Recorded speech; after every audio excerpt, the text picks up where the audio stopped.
Hello दोस्तों। स्वागत है आपका हमारी यूट्यूब चैनल जी के दोस्त में। दोस्तों आज है 24 जुलाई 2021 और 24 जुलाई से संबंधित करंट अफेयर्स के जितने भी इम्पोर्टेंट क्वेश्चंस बनते हैं उनको आज हम इस वीडियो में कवर करेंगे। तो बने रहिए आप हमारे साथ शुरू से लेकर अंत तक। तो आज का हमारा पहला सवाल है, हाल ही में राष्ट्रीय प्रसारण दिवस किस दिन मनाया गया? राष्ट्रीय प्रसारण दिवस हाल ही में किस दिन मनाया गया? तो इसका सही जवाब होगा ऑप्शन सी, 23 जुलाई को। तो इम्पोर्टेंट पॉइंट्स भी देख लेते हैं। 23 जुलाई 1927 को भारतीय प्रसारण कंपनी के तहत बॉम्बे स्टेशन से देश में पहली बार रेडियो प्रसारण प्रसारित किया गया था। इम्पोर्टेंट पॉइंट है दोस्तों, एग्जाम में पूछा जा सकता है कि भारत देश में पहली बार रेडियो प्रसारण किस स्टेशन से प्रसारित किया गया था? तो बॉम्बे स्टेशन से। कब? 23 जुलाई 1927 को। और भारतीय प्रसारण कंपनी उस समय की एक निजी कंपनी थी। निवर्तमान केंद्र सरकार ने 1 अप्रैल 1930 को रेडियो प्रसारण प्रायोगिक तौर पर अपने अधीन किया और इसका नाम बदलकर भारतीय राज्य प्रसारण सेवा कर दिया गया। यानी कि उस समय की जो केंद्र सरकार थी उन्होंने 1 अप्रैल 1930 को रेडियो प्रसारण प्रायोगिक तौर पर अपने अधीन कर लिया और इसका नाम बदलकर भारतीय राज्य प्रसारण सेवा कर दिया गया। 1932 में केंद्र सरकार ने स्थायी रूप से रेडियो प्रसारण को अपने अधीन कर लिया। यानी कि रेडियो प्रसारण से संबंधित जितने भी कार्यक्रम थे वो उस समय की केंद्र सरकार के अधीन 1932 में आ गए थे। 8 जून 1936 को भारतीय राज्य प्रसारण सेवा ऑल इंडिया रेडियो बन गई। यानी कि उस समय की जो केंद्र सरकार थी उन्होंने भारतीय राज्य प्रसारण सेवा को 8 जून 1936 को ऑल इंडिया रेडियो के नाम में परिवर्तित कर दिया। तो ऑल इंडिया रेडियो की स्थापना कब हुई थी? 1936 में। और कहाँ पर? दिल्ली में। ये इंपॉर्टेंट पॉइंट है दोस्तों, एग्जाम में पूछा जा सकता है कि ऑल इंडिया रेडियो की स्थापना कब और कहाँ हुई थी? तो 1936 में, दिल्ली में। ऑल इंडिया रेडियो का मुख्यालय नई दिल्ली में स्थित है। यह भी इंपॉर्टेंट पॉइंट है दोस्तों, एग्जाम में पूछा जा सकता है कि ऑल इंडिया रेडियो का मुख्यालय वर्तमान में कहाँ पर स्थित है? तो नई दिल्ली में। ऑल इंडिया रेडियो का स्वामित्व प्रसार भारती के अधीन आता है। इंपॉर्टेंट पॉइंट है दोस्तों, पूछा जा सकता है कि ऑल इंडिया रेडियो का स्वामित्व या ऑल इंडिया रेडियो को कौन नियंत्रित करता है? तो प्रसार भारती। प्रसार भारती के वर्तमान अध्यक्ष मृणाल पांडे हैं। ये इंपॉर्टेंट पॉइंट है दोस्तों, एग्जाम में पूछा जा सकता है कि प्रसार भारती के वर्तमान अध्यक्ष कौन है? तो मृणाल पांडे। तो हमारा अगला सवाल है, हाल ही में किस भारतीय महिला निशानेबाज ने पेरू में चल रहे पैरा स्पोर्ट कप में महिलाओं की 10 metre air pistol para event में स्वर्ण पदक जीता? किस भारतीय महिला निशानेबाज ने पेरू में चल रहे पैरा स्पोर्ट कप में महिलाओं की 10 metre air pistol para event में हाल ही में स्वर्ण पदक जीता? तो इसका सही जवाब होगा ऑप्शन ए, रूबीना फ्रांसिस ने। तो इंपॉर्टेंट पॉइंट्स भी देख लेते हैं। इनका संबंध मध्य प्रदेश राज्य से है। इंपॉर्टेंट पॉइंट दोस्तों, एग्जाम में पूछा जा सकता है कि भारतीय निशानेबाज रूबीना फ्रांसिस का संबंध भारत के किस राज्य से है? तो मध्य प्रदेश से। इन्होंने तुर्की की आइसेगुल पहलवान लार का विश्व रिकॉर्ड तोड़ा है। किनका? तुर्की की आइसेगुल पहलवान लार का। पेरू विश्व का दूसरा सबसे बड़ा तांबा उत्पादक राष्ट्र है। इंपॉर्टेंट पॉइंट है दोस्तों, पूछा जा सकता है कि विश्व का दूसरा सबसे बड़ा तांबा उत्पादक राष्ट्र कौन है? तो पेरू। पेरू की राजधानी लीमा है। इंपॉर्टेंट पॉइंट है दोस्तों, चूंकि पेरू वर्तमान में चर्चा में है क्योंकि पेरू में हाल ही में राष्ट्रपति पद का चुनाव भी लड़ा गया था और पेरू में हाल ही में निशानेबाज प्रतियोगिता भी हुई है। तो पेरू से संबंधित कुछ भी पूछा जा सकता है। तो पेरू की राजधानी लीमा है। पेरू की मुद्रा सोल है। यह भी इंपॉर्टेंट पॉइंट है दोस्तों। और मुद्राओं से संबंधित कितनी बार एग्जाम में क्वेश्चन पूछा जा चुका है? तो पेरू की मुद्रा सोल है। पेरू के वर्तमान राष्ट्रपति पेड्रो कैस्टिलो है। ये इंपॉर्टेंट पॉइंट है दोस्तों, क्योंकि हाल ही में पेरू के राष्ट्रपति पेड्रो कैस्टिलो ने हाल ही में राष्ट्रपति पद की शपथ ग्रहण की है और यह पेरू के एक शिक्षक होने के साथ साथ में एक किसान भी हैं। तो पेरू के वर्तमान राष्ट्रपति पेड्रो कैस्टिलो है। पेरू के वर्तमान प्रधानमंत्री वाल्टर रोजर मार्टोज रुइज है। यह भी इम्पोर्टेंट पॉइंट है दोस्तों। पूछा जा सकता है कि पेरू के वर्तमान प्रधानमंत्री कौन है, तो वाल्टर रोजर मार्टोज रुइज। तो हमारा अगला सवाल है, हाल ही में कौन सी महिला फुटबॉलर लगातार 5 ओलंपिक में गोल करने वाली विश्व की पहली महिला फुटबॉलर बनी? कौन सी महिला फुटबॉलर लगातार 5 ओलंपिक में गोल करने वाली विश्व की पहली महिला फुटबॉलर बनी? तो इसका सही जवाब होगा option A, Marta Vieira da Silva. तो इम्पोर्टेंट पॉइंट्स भी देख लेते हैं। ये ब्राज़ील की महिला फुटबॉलर है। Marta Vieira A D Silva Brazil की महिला फुटबॉलर हैं। ये 6 बार की श्रेष्ठ फुटबॉलर रह चुकी है। इम्पोर्टेंट पॉइंट है दोस्तों। पूछा जा सकता है कि मार्टा वियरा डी सिल्वा जो कि ब्राज़ील की महिला फुटबॉलर हैं, वो कितनी बार श्रेष्ठ फुटबॉलर का खिताब जीत चुकी हैं? तो 6 बार। ब्राज़ील क्षेत्रफल और जनसंख्या की दृष्टि से विश्व का 5वां सबसे बड़ा देश है। यह भी इम्पोर्टेंट पॉइंट है दोस्तों। पूछा जा सकता है कि क्षेत्रफल और जनसंख्या की दृष्टि से विश्व का 5वां सबसे बड़ा देश कौन है? तो ब्राज़ील। ब्राज़ील की राजधानी ब्रासीलिया है। इम्पोर्टेंट पॉइंट है दोस्तों। पूछा जा सकता है कि ब्राज़ील की राजधानी क्या है? तो ब्रासीलिया। और ब्राज़ील की मुद्रा क्या है? Brazilian real. ब्राज़ील का सबसे बड़ा शहर साओ पाउलो है। यह भी इम्पोर्टेंट पॉइंट है दोस्तों। पूछा जा सकता है कि ब्राज़ील का सबसे बड़ा शहर कौन सा है? तो साओ पाउलो। ब्राज़ील के वर्तमान राष्ट्रपति जेयर मेसियस बोल्सोनारो हैं। यह भी इम्पोर्टेंट पॉइंट है दोस्तों। पूछा जा सकता है कि ब्राज़ील के वर्तमान राष्ट्रपति कौन है? तो जेयर मेसियस बोल्सोनारो। तो हमारा अगला सवाल है, हाल ही में भारतीय संस्थान Jawaharlal Nehru centre for advance scientific research को नेचर इंडेक्स द्वारा सामग्री विज्ञान में प्रगति के लिए शीर्ष 50 संस्थानों में कौन सा स्थान दिया गया? भारतीय संस्थान Jawaharlal Nehru centre for advance scientific research JNCASR को नेचर इंडेक्स द्वारा सामग्री विज्ञान में प्रगति के लिए शीर्ष 50 संस्थानों में कौन सा स्थान दिया गया? तो इसका सही जवाब होगा ऑप्शन डी, 23वां। तो इम्पोर्टेंट पॉइंट्स भी देख लेते हैं। इस सूची में चीन के 18 संस्थान को शामिल किया गया है। इम्पोर्टेंट पॉइंट्स से दोस्तों पूछा जा सकता है कि हाल ही में नेचर इंडेक्स द्वारा सामग्री विज्ञान में प्रगति के लिए जारी शीर्ष 50 संस्थानों में चीन के कितने संस्थानों को स्थान दिया गया? तो चीन के 18 संस्थानों को। और संयुक्त राज्य अमेरिका के 12 संस्थानों को इस सूची में जगह मिली है। यूनाइटेड किंगडम से इस सूची में 2 संस्थान शामिल हुए हैं। ब्रिटेन से इस सूची में 2 संस्थान शामिल हुए हैं। भारत का JNCASR एकमात्र संस्थान है जो इस सूची में जगह बना पाया है।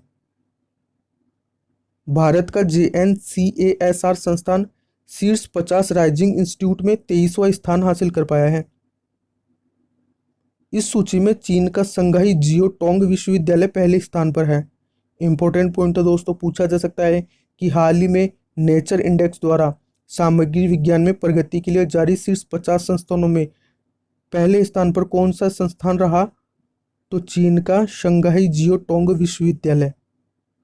तो हमारा अगला सवाल है, हाल ही में एरियल हेनरी को किस देश का नया प्रधानमंत्री नियुक्त किया गया है? एरियल हेनरी किस देश के नए प्रधानमंत्री हाल ही में बने हैं? तो इसका सही जवाब होगा ऑप्शन डी, हेती के। तो इंपॉर्टेंट पॉइंट्स भी देख लेते हैं। इन्होंने इस पद पर क्लाउड जोसेफ का स्थान ग्रहण किया है, जिन्होंने प्रधानमंत्री पद छोड़ दिया था। किसका स्थान ग्रहण किया है? क्लाउड जोसेफ का। हेती पश्चिमी गोलार्ध का सबसे गरीब राष्ट्र है। हाल ही में हेती के राष्ट्रपति जोवेनल मोइसे की हत्या कर दी गई थी। इंपॉर्टेंट पॉइंट तो दोस्तों पूछा जा सकता है कि जोवेनल मोइसे का संबंध विश्व के किस देश से है? तो हेती से, क्योंकि हेती के राष्ट्रपति जोवेनल मोइसे की हाल ही में हत्या कर दी गई थी। हेती की राजधानी पोर्ट ओ प्रिंस है। ये इंपॉर्टेंट पॉइंट है दोस्तों। पूछा जा सकता है कि हेती की राजधानी क्या है? तो पोर्ट ओ प्रिंस। और हेती की मुद्रा क्या है? हाइटियन गोर्डे। तो हमारा अगला सवाल है, हाल ही में किस भारतीय महिला फुटबॉलर को AIFF महिला फुटबॉलर ऑफ द ईयर 2020-2021 चुना गया। यहाँ AIFF मतलब ऑल इंडिया फुटबॉल फेडरेशन। तो किस भारतीय महिला फुटबॉलर को ऑल इंडिया फुटबॉल फेडरेशन द्वारा महिला फुटबॉलर ऑफ द ईयर 2020-2021 चुना गया? तो इसका सही जवाब होगा ऑप्शन सी, बाला देवी को। तो इम्पोर्टेंट पॉइंट्स भी देख लेते हैं। मनीषा कल्याण को AIFF महिला emerging footballer of the year 2020-2021 चुना गया। इम्पोर्टेंट पॉइंट है दोस्तों, एग्जाम में पूछा जा सकता है कि हाल ही में AIFF महिला emerging footballer of the year 2020-2021 किसे चुना गया? तो मनीषा कल्याण को। बाला देवी ने तीसरी बार यह पुरस्कार जीता है। इससे पूर्व वर्ष 2014 और 2015 में भी यह अवार्ड जीत चुकी है। बाला देवी ने तीसरी बार यह पुरस्कार जीता है। 2014 और 2015 में वो पहले से ही यह अवार्ड जीत चुकी हैं। AIFF सर्वश्रेष्ठ रेफरी 2020-2021 का अवार्ड तेजस नागवेनकर को दिया गया। इंपॉर्टेंट पॉइंट दोस्तों, पूछा जा सकता है कि हाल ही में ऑल इंडिया फुटबॉल फेडरेशन द्वारा सर्वश्रेष्ठ रेफरी 2020-2021 का अवार्ड किसे दिया गया? तो तेजस नागवेनकर को। AIFF सर्वश्रेष्ठ सहायक रेफरी 2020-2021 का अवार्ड सुमंत दत्ता को दिया गया। ये भी इम्पोर्टेंट पॉइंट है दोस्तों। अगर सर्वश्रेष्ठ सहायक रेफरी 2020-2021 के बारे में पूछा जाए तो सुमंत दत्ता। बाला देवी यूरोप में Scotland rangers women's FC club के साथ करार करने वाली पहली भारतीय महिला फुटबॉलर हैं। यानी कि किसी यूरोपीय क्लब के साथ करार करने वाली ये पहली भारतीय महिला फुटबॉलर हैं, जो कि Scotland rangers women's FC club के साथ इन्होंने करार किया है। AIFF की स्थापना 23 जून 1937 को की गई। इंपॉर्टेंट पॉइंट तो दोस्तों, पूछा जा सकता है कि ऑल इंडिया फुटबॉल फेडरेशन या AIFF की स्थापना कब की गई थी? तो 23 जून 1937 को। AIFF का मुख्यालय नई दिल्ली में स्थित है और AIFF के वर्तमान अध्यक्ष प्रफुल्ल पटेल हैं। ये इंपॉर्टेंट पॉइंट दोस्तों, एग्जाम में पूछा जा सकता है कि ऑल इंडिया फुटबॉल फेडरेशन के वर्तमान अध्यक्ष कौन है? तो प्रफुल्ल पटेल। तो हमारा अगला सवाल है, हाल ही में केंद्र सरकार ने किस केंद्र शासित प्रदेश में केंद्रीय विश्वविद्यालय की स्थापना को मंजूरी दी है?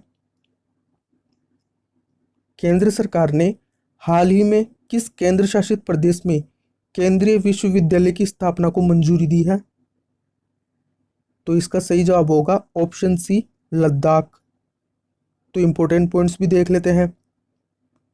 इस केंद्रीय विश्वविद्यालय पर 750 करोड़ रुपए की लागत आएगी। यानी कि लद्दाख में मनाए जाने वाला नया केंद्रीय विश्वविद्यालय पर 750 करोड़ रुपए की लागत आएगी। लद्दाख 31 अक्टूबर 2019 को भारत का केंद्र शासित प्रदेश बना। ये इंपॉर्टेंट पॉइंट है दोस्तों, एग्जाम में पूछा जा सकता है कि लद्दाख को केंद्र शासित प्रदेश कब बनाया गया? तो 31 अक्टूबर 2019 को। लद्दाख क्षेत्रफल की दृष्टि से भारत का सबसे बड़ा केंद्र शासित प्रदेश है। इंपॉर्टेंट पॉइंट दोस्तों, एग्जाम में पूछा जा सकता है कि क्षेत्रफल की दृष्टि से भारत का सबसे बड़ा केंद्र शासित प्रदेश कौन सा है? तो लद्दाख। यह सबसे कम आबादी वाला केंद्र शासित प्रदेश है। यह भी इंपॉर्टेंट पॉइंट दोस्तों, पूछा जा सकता है एग्जाम में कि सबसे कम आबादी वाला केंद्र शासित प्रदेश कौन सा है? तो लद्दाख। जम्मू और कश्मीर पुनर्गठन अधिनियम 2019 के तहत लद्दाख भारत का केंद्र शासित प्रदेश बना। इंपॉर्टेंट पॉइंट दोस्तों, एग्जाम में पूछा जा सकता है कि किस अधिनियम के तहत लद्दाख को भारत का केंद्र शासित प्रदेश बनाया गया? तो जम्मू और कश्मीर पुनर्गठन अधिनियम 2019 के तहत। भारत में कुल 8 केंद्र शासित प्रदेश हैं। नई दिल्ली जनसंख्या की दृष्टि से भारत का सबसे बड़ा केंद्र शासित प्रदेश है। यह भी इंपॉर्टेंट पॉइंट दोस्तों, पूछा जा सकता है कि जनसंख्या की दृष्टि से भारत का सबसे बड़ा केंद्र शासित प्रदेश कौन सा है? तो नई दिल्ली। तो हमारा अगला सवाल है, हाल ही में किस अंतर्राष्ट्रीय संगठन ने मध्य प्रदेश के ग्वालियर और ओरछा शहरों को ऐतिहासिक शहरी भू परिदृश्य परियोजना के लिए चुना है? किस अंतर्राष्ट्रीय संगठन ने मध्य प्रदेश के ग्वालियर और ओरछा शहरों को ऐतिहासिक शहरी भूपरिदृश्य परियोजना के लिए चुना है? तो इसका सही जवाब होगा ऑप्शन डी, यूनेस्को ने। तो इम्पोर्टेंट पॉइंट्स भी देख लेते हैं। यूनेस्को की यह परियोजना वर्ष 2011 में शुरू की गई थी। कब की गई थी? वर्ष 2011 में। इस परियोजना के माध्यम से ऐतिहासिक शहरों की संस्कृति और धरोहर को संरक्षित रखते हुए उनका समग्र और योजनाबद्ध विकास किया जाता है। यूनेस्को की फुल फॉर्म क्या है? United Nations Educational, Scientific and Cultural Organization, और हिंदी में कहा जाता है संयुक्त राष्ट्र शैक्षिक, वैज्ञानिक और सांस्कृतिक संगठन। यूनेस्को की स्थापना 16 नवंबर 1945 को यूनाइटेड किंगडम के लंदन में हुई थी। यह इंपॉर्टेंट पॉइंट है दोस्तों, और कल के वीडियो में भी मैंने इस पर आपको बताया था कि यूनेस्को की स्थापना 16 नवंबर 1945 को यूनाइटेड किंगडम के लंदन में हुई थी। इंपॉर्टेंट पॉइंट है दोस्तों। यूनेस्को का मुख्यालय फ्रांस की राजधानी पेरिस में स्थित है। यह भी इंपॉर्टेंट पॉइंट है दोस्तों, और एग्जामों में पहले भी पूछा जा चुका है कि यूनेस्को का मुख्यालय कहाँ पर स्थित है, तो फ्रांस की राजधानी पेरिस में। यूनेस्को की वर्तमान अध्यक्ष कौन है? आंद्रे अजोले, जो कि फ्रांस की है। इंपॉर्टेंट पॉइंट है दोस्तों, पूछा जा सकता है कि यूनेस्को की वर्तमान अध्यक्ष कौन है? Andre Azoulay. या ये भी पूछा जा सकता है कि यूनेस्को की वर्तमान अध्यक्ष आंद्रे अजोले का संबंध किस देश से है, तो फ्रांस से। यूनेस्को के कुल सदस्य देश कितने हैं? 193। यह भी इंपॉर्टेंट पॉइंट है दोस्तों। तो हमारा अगला सवाल है, हाल ही में किसने man portable anti tank guided missile का सफल परीक्षण किया? किसने man portable anti tank guided missile का सफल परीक्षण हाल ही में किया? तो इसका सही जवाब होगा ऑप्शन सी, डीआरडीओ ने। तो इंपॉर्टेंट पॉइंट्स भी देख लेते हैं। डीआरडीओ की फुल फॉर्म क्या होती है? Defence Research and Development Organisation, जिसे हिंदी में कहा जाता है भारतीय रक्षा एवं अनुसंधान संगठन। डीआरडीओ की स्थापना 1958 में हुई थी। ये इंपॉर्टेंट पॉइंट है दोस्तों, पूछा जा सकता है कि डीआरडीओ की स्थापना किस वर्ष की गई थी, जिसे हिंदी में कहा जाता है रक्षा अनुसंधान एवं विकास संगठन। तो डीआरडीओ की स्थापना 1958 में की गई थी। और डीआरडीओ का मुख्यालय कहाँ पर स्थित है? नई दिल्ली में।